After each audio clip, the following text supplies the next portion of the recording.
Хоть видео немного и отличается от темы канала, но проблема фейков довольно значимая. В последние годы исследователи все больше уделяют внимание тому, как пристрастие и преданность к тем или иным взглядам может повлиять на аналитическое мышление. Интерес исследователей к фейкам или информационным мистификациям и откровенной дезинформации повторно вырос с начала 2017 года, когда советник президента Дональда Трампа Кэллиан Элизабет Конуэй, мягко говоря, задела за живое многих людей, придумав фразу «альтернативные факты» в январском интервью 2017 года, защищая ложное заявление пресс-секретаря Шона Майкла Спайсера о том, что инаугурация Дональда Трампа привлекла рекордное количество людей к Капитолию в Вашингтоне, что было легко опровергнуть с помощью фотографий, которые показали, что толпа в центре для инаугурации Трампа была в 2-3 раза меньше, чем во время первой инаугурации президента Барака Обамы в 2009 году.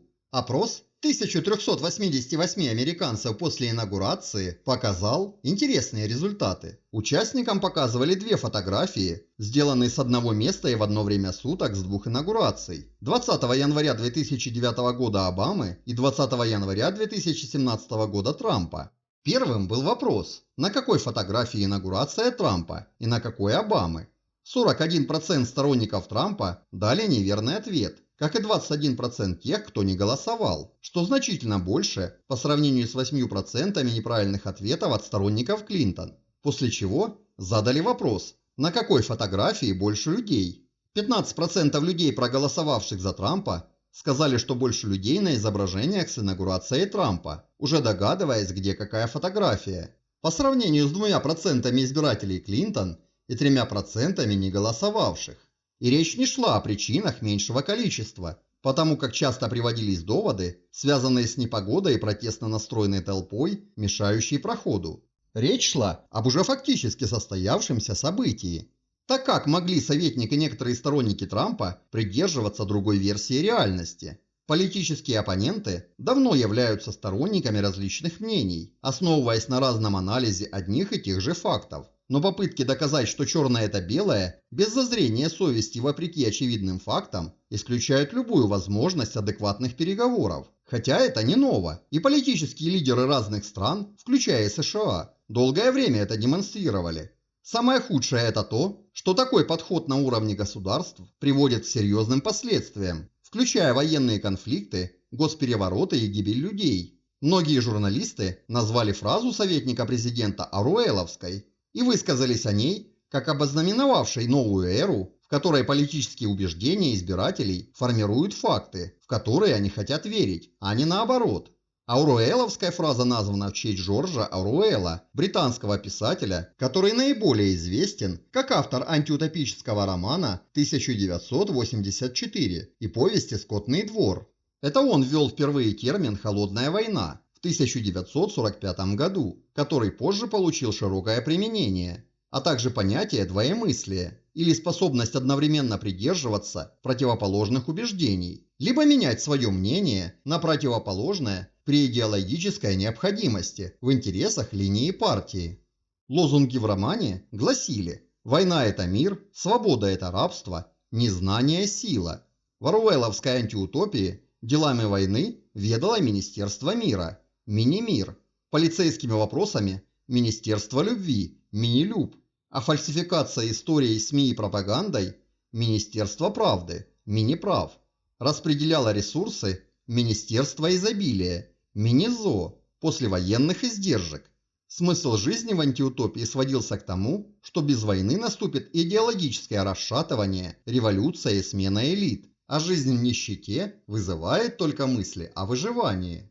Интересно, что после заявления советника президента книга возглавила список бестселлеров на Amazon, и ее продажи выросли на 9500%, не без помощи журналистов и цифрового капитализма, что указывает на материализацию языка. То есть, как распространение определенных слов и текстов в интернете может получить материальную выгоду. Даже фальшивые новости на разные темы выгоднее распространять компаниям в интернете, чем реальные, потому как фальшивый контент смотрит больше людей, а стало быть, и показов рекламы будет больше. Исследовательский анализ в Твиттере показал, что правдивые новостные сюжеты распространяются медленнее, чем фейки, и получают меньшее число просмотров. Самые популярные настоящие новости набирают в 6 раз меньше просмотров, чем фейковые даже после обнаружения ботов и исключения их из подсчета. Исследователи определили, что основную роль в распространении фейков играют реальные пользователи.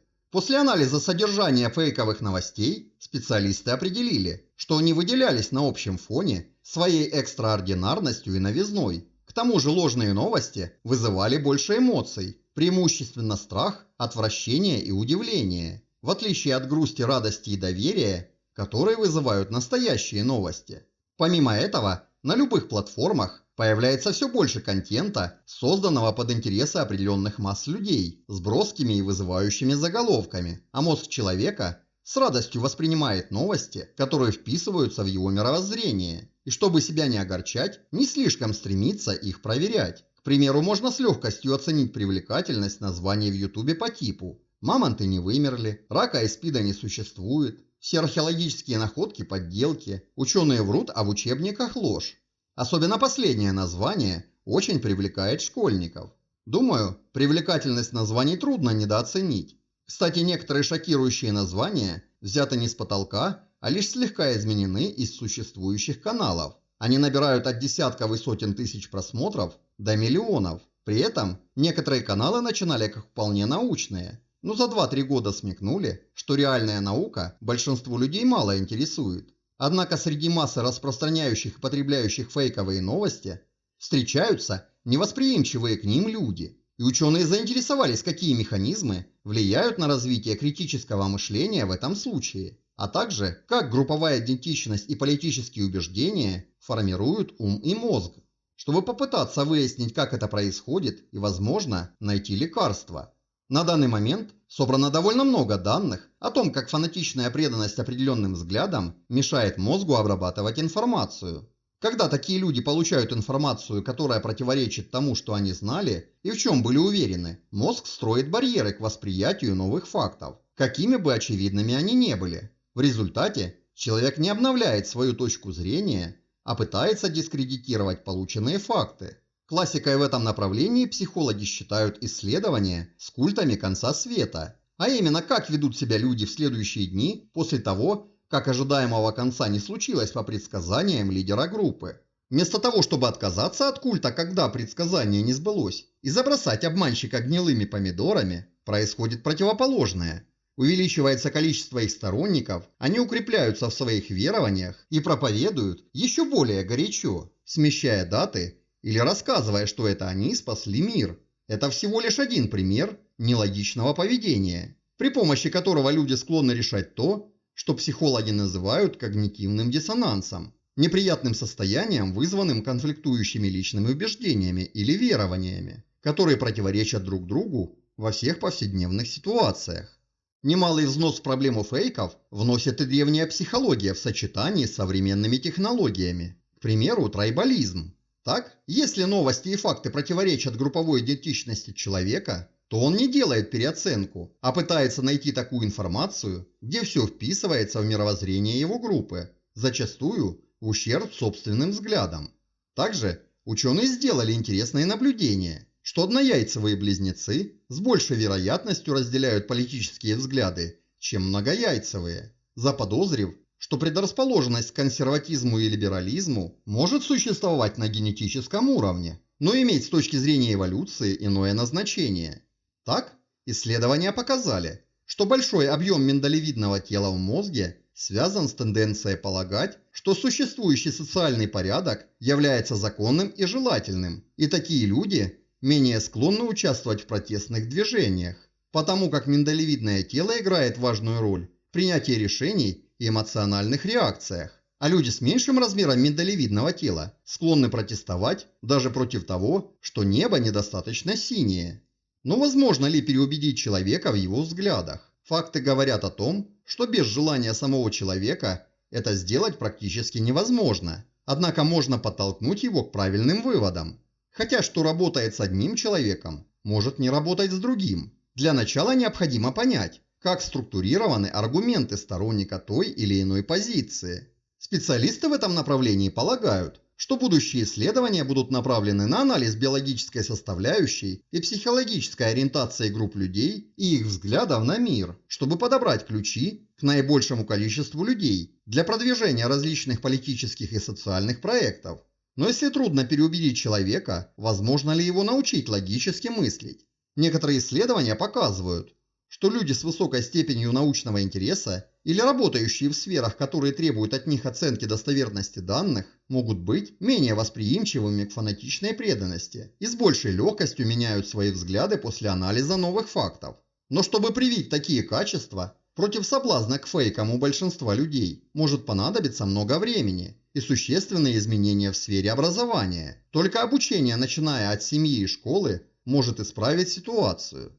А чтобы попробовать исправить уже устоявшуюся логику у человека, лучше не переходить в наступление, а задавать вопросы по типу «Почему вы так думаете?» или «Откуда у вас эта информация?». Человек, отвечая на эти вопросы, может сам найти белые пятна в собственной логике. Тем не менее, даже экспертов можно обмануть. Один из авторов исследований, Джей Ван Бавел, доцент психологии из Нью-Йоркского университета, признался, что и сам пару раз ошибочно делился фейковыми новостями. Также есть исследования, согласно которым только 20% пользователей в интернете удаляют свои публикации после того, как узнают, что они ложные. Но все это связано с откровенными фейками, куда сложнее с некоторыми популярными исследованиями, по фальшивым результатам которых 50 лет обучались студенты. Некоторые из них широко известны, к примеру, Стэнфордский зефирный и тюремные эксперименты. В повседневной жизни иногда очень важно проверять информацию, которая появляется в интернете. Даже фото и видеофакты очень часто являются ложными и распространяются с целью привлечения трафика на источник, который монетизируется. Проверить фото довольно легко, воспользовавшись сервисами поисковиков, чтобы найти первоисточник. А для видео можно сделать скриншот или GIF-анимацию из фрагмента и также воспользоваться поисковиком. Но почему-то почти никто этим не пользуется, если информация соответствует убеждениям. Вместо проверки, без зазрения совести, люди ставят оценки фейковым новостям и распространяют их. А это и нужно их создателям.